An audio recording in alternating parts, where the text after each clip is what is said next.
Hi, welcome back. We've seen that some integrals are easier to do first with respect to x and then with respect to y, whereas some double integrals are easier to do first with respect to y and then with respect to x. So a skill that you'll need to practice is understanding how to change the order of integration in case you have some function that's easier to do in one way than the other. So one thing we learned from Fubini's theorem is that if you're integrating over a rectangle and you satisfy the nice conditions of the of the theorem, you can change the order of integration without any issue. But when we're dealing with non-rectangles, we have to be careful, and so let's learn this technical skill. So let's say we have an integral that looks like this. The integral from 1 to 0 of the integral from x to 1 of f of xy dy dx. And we have this integral and we realize that the function is easier to integrate with respect to x instead of with respect to y. So what we'd like to do is we'd like to change the order of integration, but if you look at the bounds of this integral, we notice that this is not a rectangle anymore. This is a region that we will need to draw out to understand a little bit better. How do we change the order of integration for this? So the strategy that we're going to do is we're going to draw this picture and then figure out how to change the direction in which we chop. So we look at this function.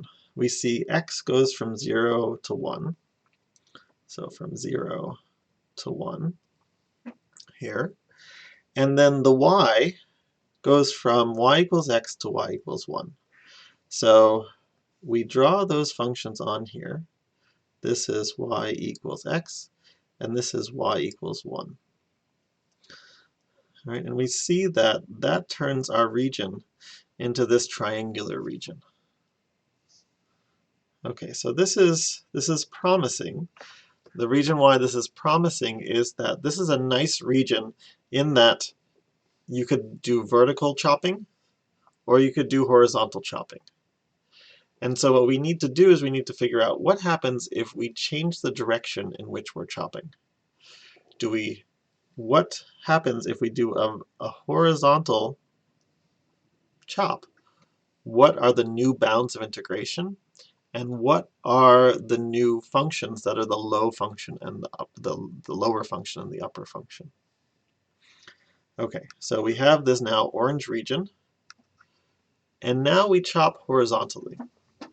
So we're going to need to know what is the lower bound, what is the upper bound, what's the of y, and what's the lower function, and what's the upper function. So in order to do that, let's go back to what we had before.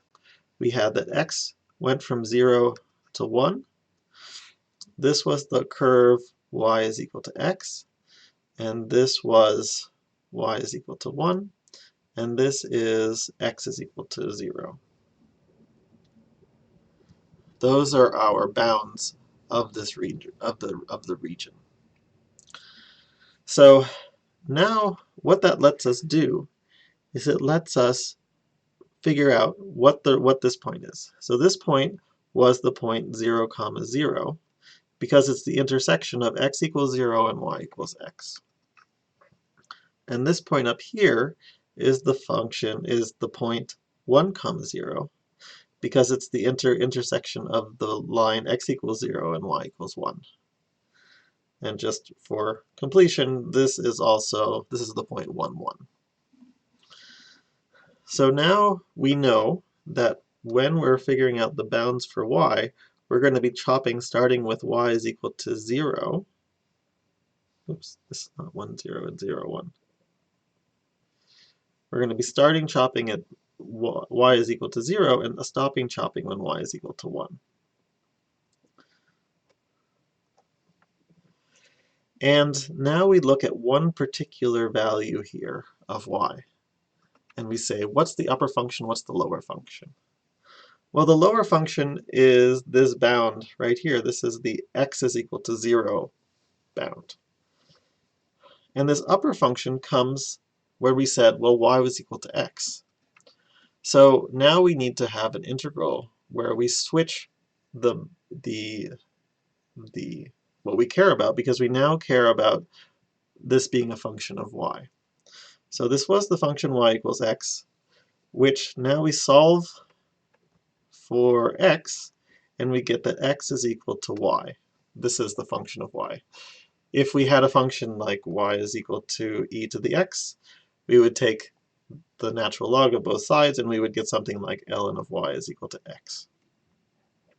So that is going to tell us that we now know that the lower bound here, the lower bound is when x is equal to 0.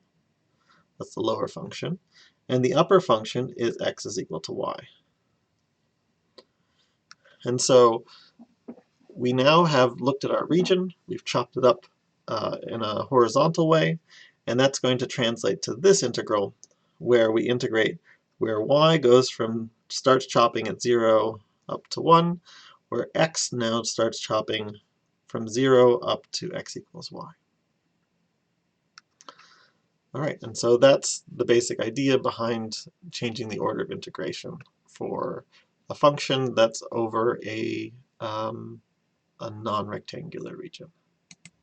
Let's stop there for now. See you next time.